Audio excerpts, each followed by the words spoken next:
Hello everyone, Marcus James here, and today we're going to talk about Unit 6 discussion. This week we focused on Chapter 11 and 12, which explore the knowledge management and decision making in information systems. And these topics are essential in healthcare IT as they deal with real-time insights and shared clinical knowledge that can impact patient outcomes directly. To tie this into the real world, I reviewed an article from eClinicalWorks, also known as ECW, if you are in the health IT area. And this was about their clinical decision support system partnerships, specifically how they integrate tools like Dynamed into their EHR. And this tool lets providers access evidence-based guidelines directly within the workflow, showing exactly how healthcare organizations apply data to support better decisions.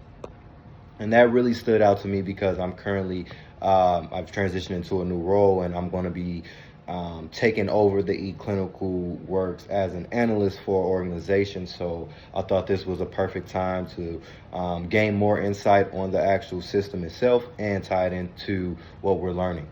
So for Chapter 11, managing knowledge, so that basically breaks down the difference between tactic knowledge, so what people know from experience, and explicit knowledge, which is documented and can be shared across an organization. In healthcare, this translates to building systems that help clinicians learn from shared data, research, and decision protocols. eClinical put this into practice by integrating Dynamed into their EHR, allowing facilities to have that into their EHR, allowing providers to access up-to-date clinical guidance during patient encounters. And that's just a simple, easy workflow that helps the provider see what's going on. That's the core of what knowledge management systems aim to do. Basically just capture, store, and deliver the right knowledge to the right person at the right time. And then moving forward to chapter 12, which is enhancing decision making. So chapter 12 focuses on how decision making is supported by technology, especially in complex or high stakes environments like the healthcare world. Tools like dashboards, predictive analytics, and CDSS, which is those decision support systems, give decision makers clarity and speed even when dealing with uncertainty. And the dashboards and predictive analytics are important for every organization, but I am with a nonprofit organization, and we depend on a lot of stats and statistics and analytics, and different type of reports and numbers that we need to make sure that we can be fully granted once it's time for us to show our numbers to the board or whatnot, so we could receive money. So that's always important.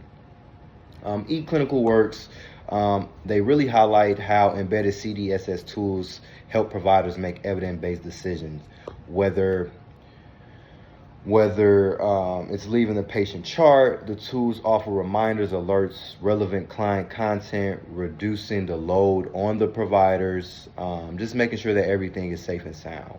So in theory, bridging this all together, these chapters emphasize the capturing knowledge and proven decision making go hand in hand.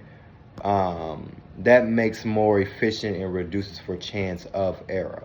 For healthcare IT professionals like myself, the takeaway is clear, so the value in the system isn't just storing patient data, it's more so of delivering actionable insights. So how can we make sure that these providers are getting these insights quickly and effectively?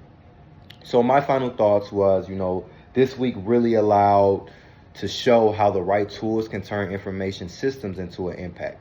Knowledge management and decision support are no longer an option in healthcare. That's more so of an essential need. So ECW shows us how this works in the real world, blending evidence-based guidance in the point of care for decision making.